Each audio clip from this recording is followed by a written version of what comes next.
बिस्मिल्लाहिर्रहमानिर्रहीम। स्टूडेंट्स, इस एक्सपेरिमेंट में हमने बामर सीरीज का स्पेक्ट्रम स्टडी करना है using बामर lamp and diffraction grating. तो जो इसका डिटेल्ड टाइटल है इस एक्सपेरिमेंट का यह है कि measurement of wavelength of hydrogen spectral lines in visible spectrum using बामर lamp and diffraction grating. अगर हम इसको शॉर्टली कहना चाहें तो इन शॉर्ट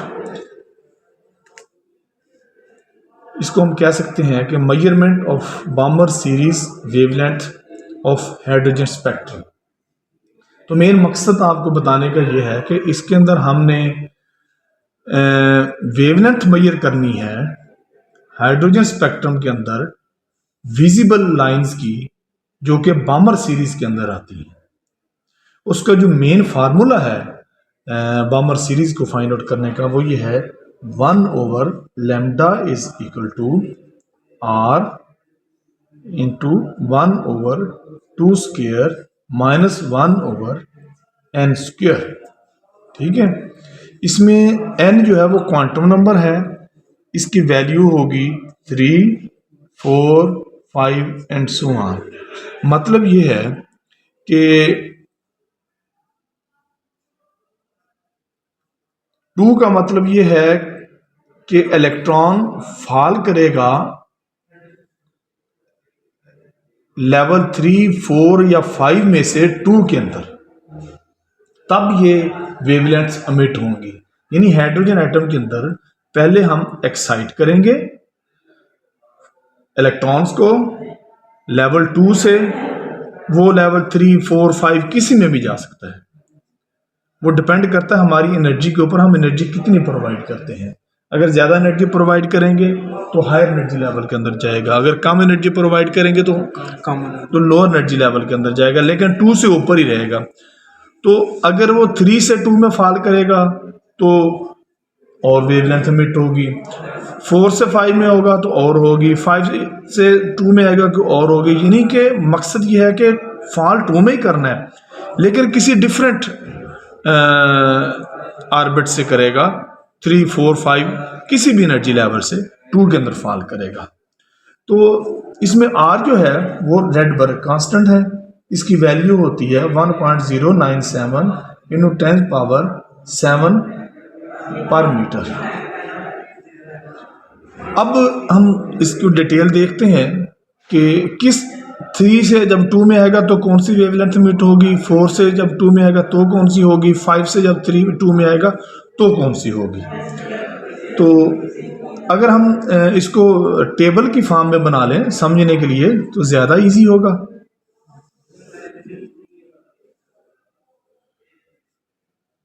ये सीरियल नंबर कह लें इसको, n यानी जिस क्वांटम नंबर से, जिस एनर्जी लेवल से 2 में फॉल करना है, इसमें कौन सी लाइन एमिट होगी, कौन सी वेवलेंथ एमिट होगी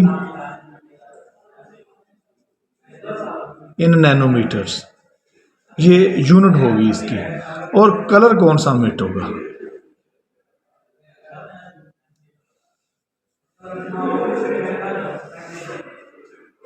तो सबसे पहले नंबर पे अगर एनर्जी लेवल 3 से 2 में फॉल करता है, ठीक है, तो जो वेवलेंथ एमिट होगी लाइन, इसको हम H अल्फा कहेंगे, और जो वेवलेंथ होगी वो 656.28 नैनोमीटर की होगी, और वो रेड कलर होगा।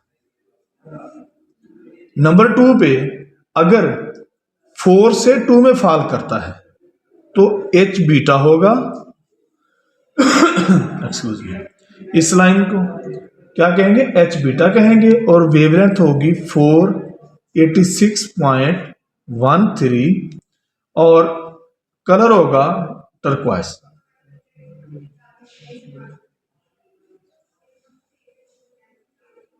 ये ब्लू और ग्रीन का मिक्सचर सा कलर होता है। ये हमें इस एक्सपेरिमेंट के अंदर नजर भी आएगा। ये हमारा एक्सपेरिमेंट सेटअप है जिसके साथ हम इसको मेजर करेंगे और ये शुरू में जो है ये हमारे पास बामर लैंप है।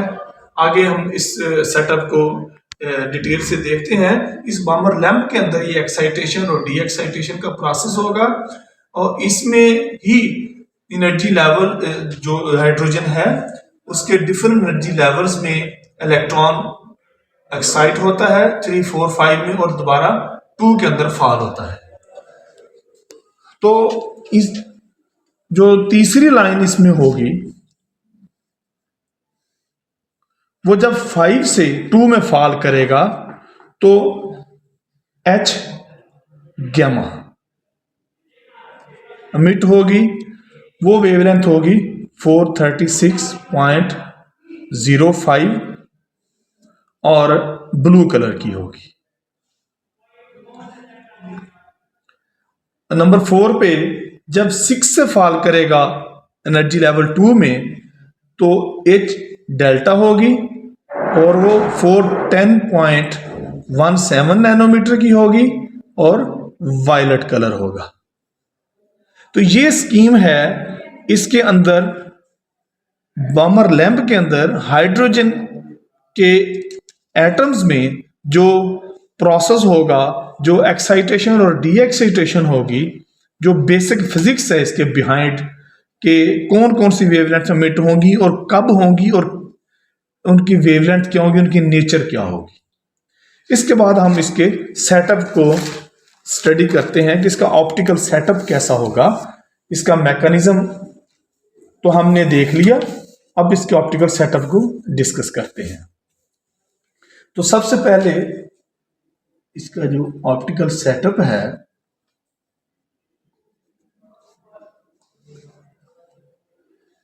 उसमें शुरू में एक बामर लैंप होगा जो लाइट एमिट करेगा, हाइड्रोजन का स्पेक्ट्रम जो एमिट करेगा, जिसमें से डिफरेंट फोटॉन्स एमिट होंगे। हाइड्रोजन के अंदर जब एक्साइटेशन और डी एक्साइटेशन का प्रोसेस होगा, यानी कि 3 से जब 2 में आएगा, 4 से 2 में आएगा, 5 से 2 में आएगा, 6 से 2 में आएगा एंड सो ऑन। तो उस वक्त डी एक्साइटेशन का प्रोसेस में डिफरेंट फोटॉन्स डिफरेंट एनर्जीज के यानी डिफरेंट वेवलेंथ्स एमिट होंगी, डिफरेंट कलर्स एमिट होंगे।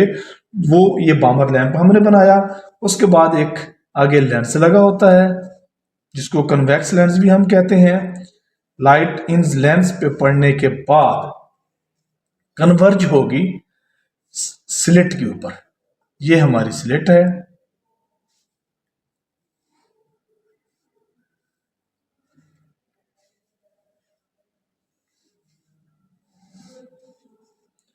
स्लिट में से गुजरने के बाद अगेन एक लेंस लगा होगा, उस लेंस पे जाएगी लेंथ। ये पहले वाला लेंस L1 था, ये स्लिट हो गई और ये लेंस L2 हो गया। L2 में से गुजरने के बाद पैरेलल बीम्स प्रोड्यूस होंगी लाइट की, जस्ट लाइक अ कोलिमेटर। और आगे फिर हमें डायफ्रैक्शन ग्रेटिंग लगा होगा और इस डायफ्रैक्शन ग्रेटिंग में से गुजरने के बाद स्पेक्ट्रम प्रोड्यूस होता है। मतलब कि ये इस डायफ्रैक्शन ग्रेटिंग का मकसद ये होता है कि ये डिफरेंट वेवलेंथ्स को सेपरेट कर देता है बेसिकली, यानी कि स्पेक्ट्रम स्प्लिटर भी इसको कह सकते हैं आसान अल्फाज में। तो इसमें से गुजरने के बाद आगे स्क्रीन के ऊपर पड़ेंगी ये वेव्स। तो स्क्रीन का मतलब होता है कि डिफरेंट कलर्स को दिखाना। तो ये पीछे से जो लाइट आ रही थी ये एक कंबाइंड स्पेक्ट्रम था, यानी वेवलेंथ सेपरेट नहीं थी। इस ग्रेटिंग में से गुजरने के बाद इसके बाद एक और लेंस होगा। इस ग्रेटिंग में से गुजरने के बाद लेंस L3 के ऊपर पड़ेंगी। L3 जो है वो फोकस करेगा, ये भी कन्वर्जिंग लेंस होगा, बीम्स को एक पॉइंट के ऊपर, जहां पे हमें स्पॉट नजर आएगा, जहां पे हमें कलर नजर आएगा। और ये स्क्रीन के ऊपर एक नहीं मुख्तलिफ जगह पे कलर बना रहा होगा। तो इस लेंस का मतलब यह है कि हर वेवलेंथ को सेपरेट करके फोकस करके इस स्क्रीन के ऊपर एक जगह पे फोकस करके दिखाना। तो ये अगर इसका सेंट्रल पॉइंट लाइन है सेटअप की, ऑप्टिकल सेटअप की, इस सेंट्रल लाइन से ये जो लेंस L3 है इसकी फोकल लेंथ f3 होगी, सेंट्रल से लेके स्क्रीन के सेंटर तक का डिस्टेंस इसकी फोकल लेंथ f3 के बराबर होगा। और जो सेंट्रल पॉइंट है स्पेक्ट्रम का, उससे जिस स्पेक्ट्रम को आप मेजर कर रहे हैं, मतलब जिस वेवलेंथ को आप मेजर कर रहे हैं, जिस कलर को आप मेजर कर रहे हैं, उस तक का डिस्टेंस d होगा, वो आप मेजर करेंगे ऑप्टिकल सेटअप पे। तो ये जो डिस्टेंस d है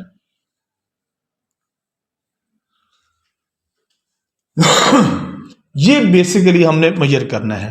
तो f3 और डिस्टेंस d, ये एक ट्राइंगल बन रही है, इसके दरमियान एंगल होगा वो थीटा होगा, बीटा कह लें या थीटा कह लें, जो मर्जी आप एंगल कह लें। तो ये तो हो गया सेटअप। इस सेटअप को हम जाके फिजिकली भी देखते हैं। फिजिकली देखने से पहले मैं आपको एक छोटा सा इसका फार्मूला समझा दूं कि वेवलेंथ फाइंड आउट किस तरह करनी है। तो ये जो ट्राइंगल बन रही है उस ट्राइंगल को हम दोबारा बना लेते हैं जरा समझने के लिए, आसानी के लिए। ये एंगल थीटा ये वाला आ गया, और ये फोकल लेंथ f3 इसकी बेस पे आ गई, और परपेंडिकुलर के ऊपर आ गया d। ठीक हो गया। तो अगर ये ये थीटा निकालना हो यूजिंग tan, तो ये tan ऑफ थीटा किसके बराबर होगा, d ओवर f के बराबर, और theta will be equal to tan inverse d over f। इससे ये एंगल थीटा निकल आएगा। अब हमारे पास एक फार्मूला होता है lambda is equal to g sine of theta. इससे हम वेवलेंथ फाइंड आउट करते हैं। g की वैल्यू इसमें फिक्स है, ये होती है ग्रेटिंग कांस्टेंट।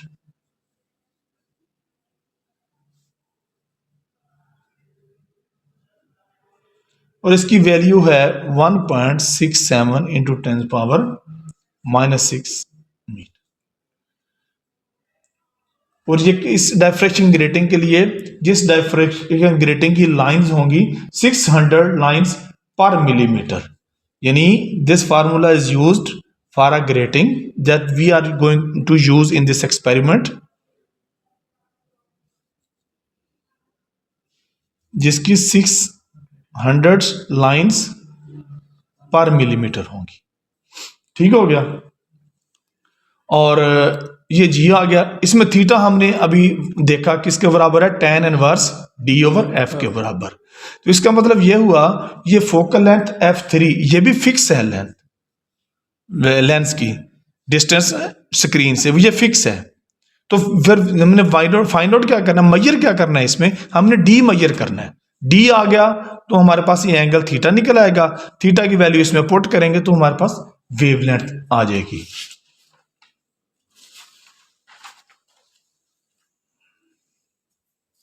तो ये जो हमने पीछे टेबल देखा, इस टेबल को अगर समझने के लिए हम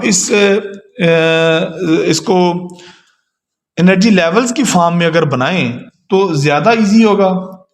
कि अगर हमारे पास ये है लेवल 2, इसको n इज इक्वल टू 2 कह ले, ठीक है। ये है n इज इक्वल टू 3, ये हो गया n इज इक्वल टू 4, ये हो गया n इज इक्वल टू 5, ये हो गया n is equal to 6 and so on. ऊपर डिफरेंट एनर्जी लेवल्स हैं।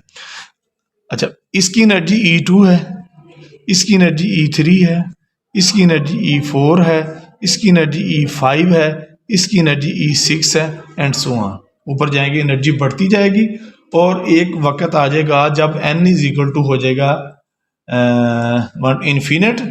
उस वक्त energy E will be equal to 0। और आपको पता है जब एनर्जी 0 हो जाती है उसके बाद पॉजिटिव शुरू हो जाती है, पॉजिटिव के बाद जो है ना वो इलेक्ट्रॉन एटम से एस्केप कर जाता है। लेकिन यहाँ पे जो फिनोमिना होगा उसमें हम इलेक्ट्रॉन को इस लेवल एनर्जी 2 से उठाएंगे, एक्साइट करेंगे, 3, 4, 5, 6 किसी में से भी ले जाएंगे। तो जब 3 से 2 में आएगा तो रेड कलर, 4 से जब 2 में आएगा, अभी हमने स्पेक्ट्रम के अंदर देखा कि ये 486 नैनोमीटर वेवलेंथ एमिट करेगा और टर्किस कलर होगा। जब 4 से 2 में आएगा तो एच गैमा लाइन होगी और ब्लू कलर होगा, 436 नैनोमीटर वेवलेंथ एमिट होगी। और जब ये 5 से 6 में आएगा, 4 से 6 से 2 में आएगा तो हमारे पास 410 नैनोमीटर वेवलेंथ एमिट होगी, जो हमारे स्पेक्ट्रम के ऊपर आएगी और वो वायलेट कलर होगा। इसका मतलब ये हुआ जब 3 से 2 में आएगा तो H अल्फा लाइन, जब 4 से 2 में आएगा H बीटा, जब 5 से 6 में आएगा H गैमा, 6 से जब आएगा तो H डेल्टा होगा। अच्छा, एक चीज़ और यहाँ पे मैं आपको समझाना चाहूँगा, बताना चाहूँगा कि देखिए जिस तरह हम एनर्जी लेवल्स 2 से दूर होते जा रहे हैं, बेसिकली ये न्यूक्लियस से दूर होना है, उसी वैसे ही एनर्जी लेवल भी क्लोजर है। और ये जो सीरीज जो एमिट हो रही है स्पेक्ट्रम, इसको बामर सीरीज कहते हैं। ये क्या होती है? बामर सीरीज होती है। अब हम एक्सपेरिमेंट की तरफ आते हैं कि एक्सपेरिमेंट वर्क किस तरह करना है। तो इसमें सबसे पहले हमने कहा एक्सपेरिमेंटल सेटअप में ऑप्टिकल बेंच के ऊपर जो सेटअप लगा हुआ है वो है बामर सीरीज। तो हमारे एक्सपेरिमेंट में ये होता है लैंप, जो बामर लैंप है। ये हाइड्रोजन का स्पेक्ट्रम इसके अंदर प्रोड्यूस करता है। एक्साइटेशन और डी एक्साइटेशन का प्रोसेस इस बामर लैंप के अंदर होता है। इसके अंदर हाइड्रोजन गैस है, जो एनर्जी, इलेक्ट्रिकल एनर्जी इस वायर से इसको हम प्रोवाइड करते हैं। वो इलेक्ट्रिकल एनर्जी इन इलेक्ट्रॉन्स को पंप करती है, एनर्जी लेवल 2 से 3, 4, 5, 6 एंड सो ऑन इनके अंदर पंप करके ले जाती है। तो वहां से फिर दोबारा जब डी एक्साइटेशन होती है तो ये बामर सीरीज की जो वेवलेंथ्स हैं वो एमिट होती हैं। उसके बाद बामर लैंप के बाद जो हमारे पास आ जाता है वो है लेंस। ये हमने सेटअप के अंदर कहा था लेंस L1। तो जिस तरह हमने ये सेटअप के अंदर कहा ये लेंस L1 है, तो ऑप्टिकल सेटअप के ऊपर ये लेंस L1 है।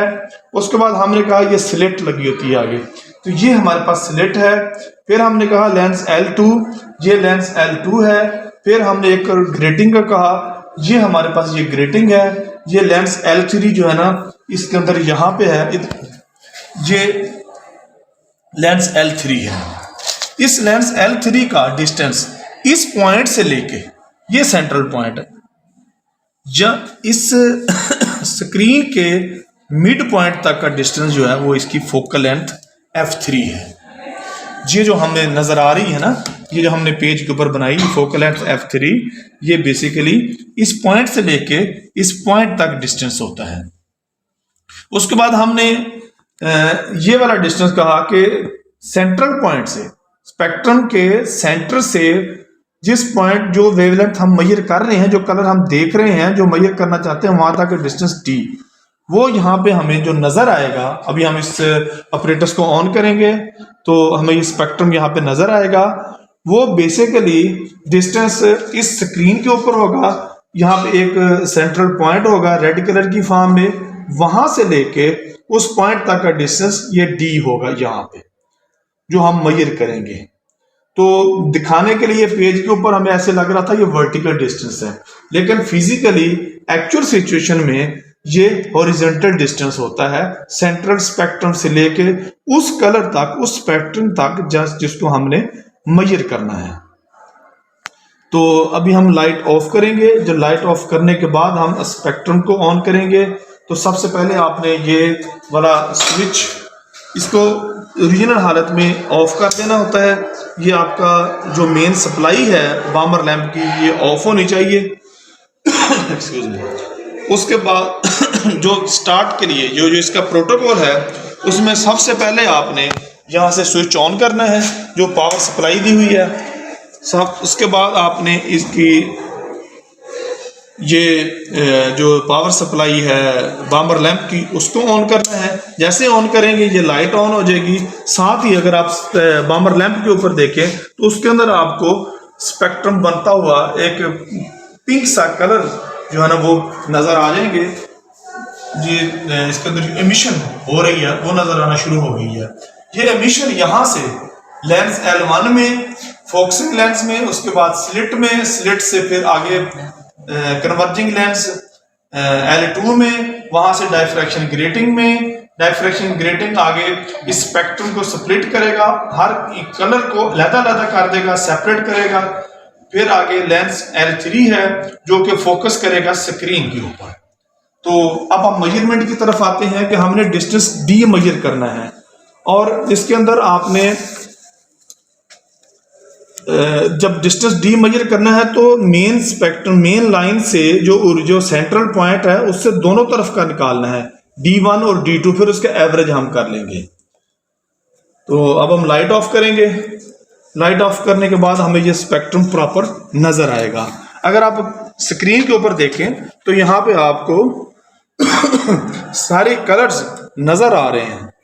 तो एक्सपेरिमेंटल मेजरमेंट्स में हम क्या करते हैं, ये जो सेंट्रल पॉइंट है हमारा, उसका निशान सबसे पहले लगाते हैं। ये जो रेड कलर आपको नज़र आ रहा है सेंटर में, इसका निशान लगा लेते हैं।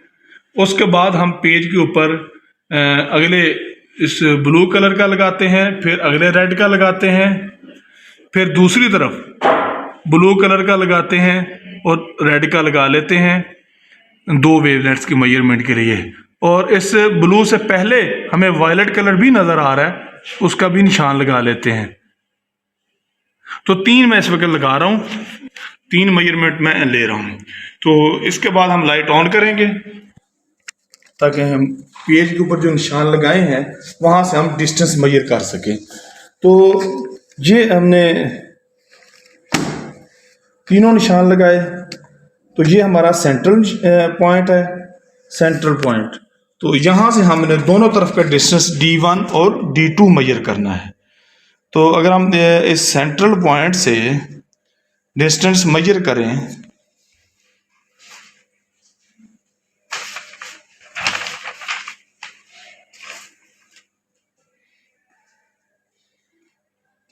पहले कलर के लिए इन सेंटीमीटर्स,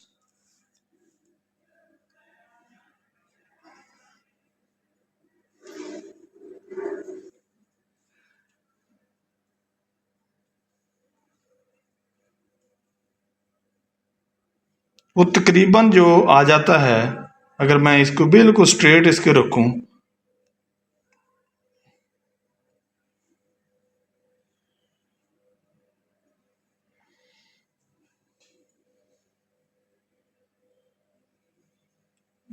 तकरीबन इस पॉइंट पे आ रहा है।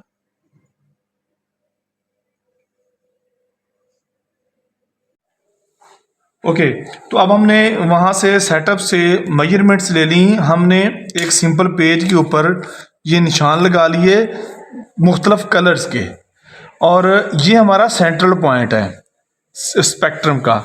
इस सेंट्रल पॉइंट से हमने दोनों तरफ डिस्टेंस लिए, एक तरफ का D1 होगा, एक दूसरी तरफ का D2 होगा। जो ये पहला कलर वायलेट है, दूसरा जो ब्लू है, तीसरा रेड है। इसी तरह इधर वायलेट, ये रेड, ब्लू और ये रेड है। तो सेंटर से पहले हम एक तरफ का वायलेट का डिस्टेंस फाइंड आउट करेंगे, फिर दूसरी तरफ वायलेट का करेंगे, उसका फिर एवरेज ले लेंगे। तो जो सबसे पहले कलर वायलेट का की रीडिंग एक साइड पे है, अगर हम देखें तो ये आ जाती है 1.5 सेंटीमीटर, और दूसरी तरफ की अगर हम देखें वो तकरीबन 1.45 सेंटीमीटर आती है वायलेट कलर की। तो इसको हम दोनों डिस्टेंसेस को नोट कर लेते हैं as D1 is equal to 1.5 centimetre and D2 is equal to 1.45 centimetre, और इसका जो एवरेज आ जाएगा वो 1.5 प्लस 1.45 ओवर 2 तो ये आ जाएगा हमारे पास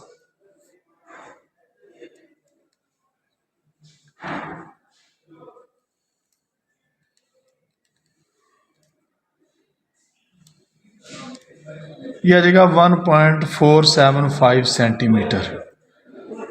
तो ये अप्रॉक्सीमेट है, अपनी तरफ से बेस्ट मेजरमेंट है। तो हमारे अंदाजे के मुताबिक ये 1.45 है टू 1.45 सेंटीमीटर। तो ये हमारे पास डिस्टेंस आ गया। इसके बाद हमने फार्मूला के मुताबिक थीटा निकालना है इसका। Theta is equal to tan inverse of 1.d/f, ये हम कहते थे। तो ये आ जाएगा tan इनवर्स ऑफ d की वैल्यू आ गई 1.475, ये भी सेंटीमीटर्स में है। ओवर फोकल लेंथ ये 5 सेंटीमीटर था, ये भी सेंटीमीटर्स में है। तो ये दोनों यूनिट्स दोनों जो है ना वो कैंसिल हो जाएंगी। तो ये हमारे पास जो वैल्यू आ जाएगी ये आ जाएगी 1.475/5, और इसका हम ले लेंगे tan इनवर्स, ये आ जाएगा 16.43।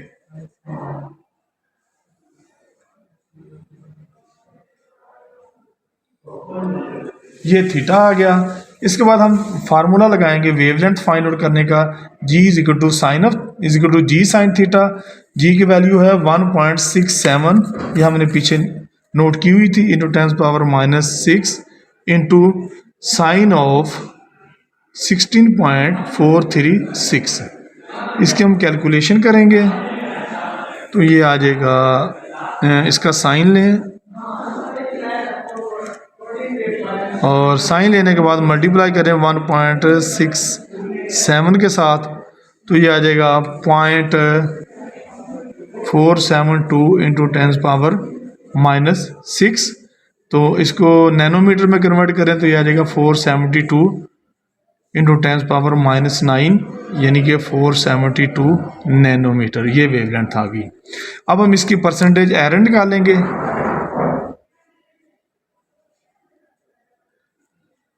हमारी वैल्यू है 472 माइनस एक्चुअल वैल्यू इसकी जो हमने जो टेक्स्ट से या लिटरेचर से वो नोन है वो है 410.17।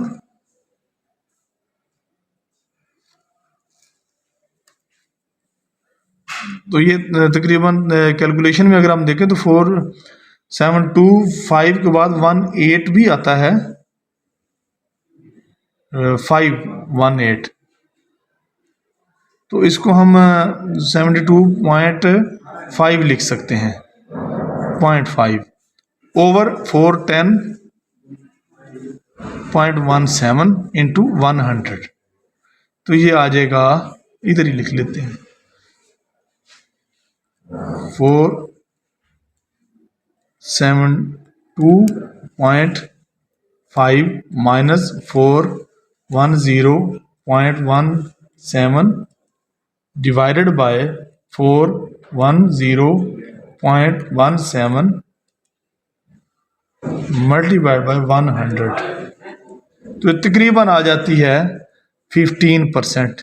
ये एरर आई इस हमारी मेजरमेंट में वायलेट कलर के लिए। इसी तरह दूसरी हमारा जो मेजरमेंट की दूसरे कलर की वो था ब्लू कलर। उसमें जो हमने डिस्टेंस मेजर किया, एक साइड का जो डिस्टेंस आया वो था 1.6 सेंटीमीटर और दूसरी साइड का जो डिस्टेंस आया वो था 1.5 सेंटीमीटर सेंटर से। तो इसको हम उसी तरह जिस तरह वायलेट का लिखते हैं, D1 is equal to 1.6 centimetre, D2 is equal to 1.5 centimetre और D एवरेज आ जाएगा 1.6 प्लस 1.5 ओवर 2। तो ये तकरीबन आ जाएगा 1.55 सेंटीमीटर आ जाएगा।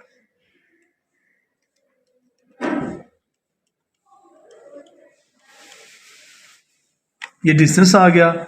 इसी तरह थीटा इज इक्वल टू, जैसे पीछे हमने थीटा निकाला, यहाँ पे भी निकालेंगे tan inverse of 1.475 5/5 unit cancel हो जाएगी, मैं यहाँ नहीं लिख रहा, तो ये आ जाएगा 1.55 डिवाइडेड बाय 5 और इसका tan इनवर्स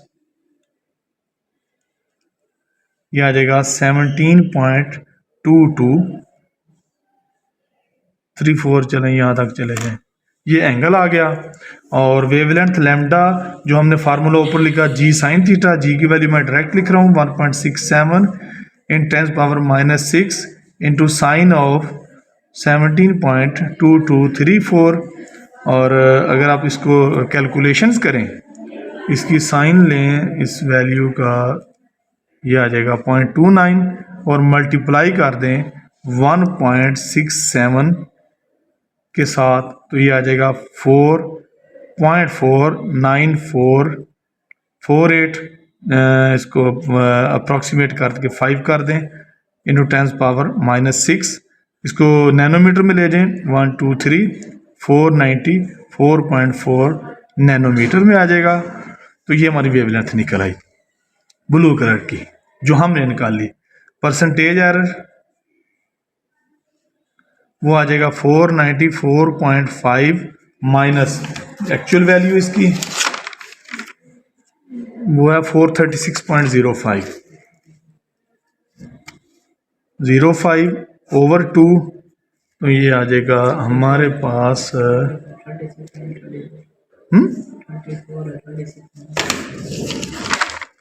436 है जी। हम इसको कंफर्म कर लेते हैं इसकी एक्चुअल वैल्यू।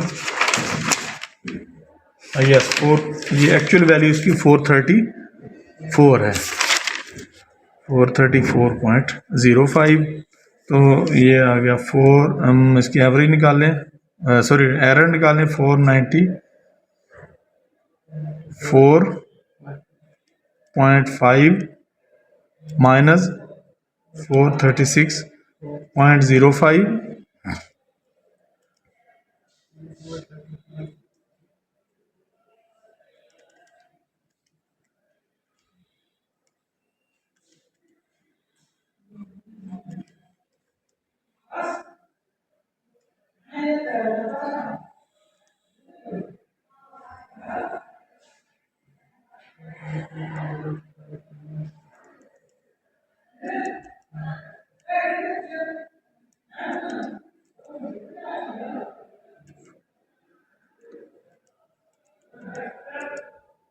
Divided by 434.05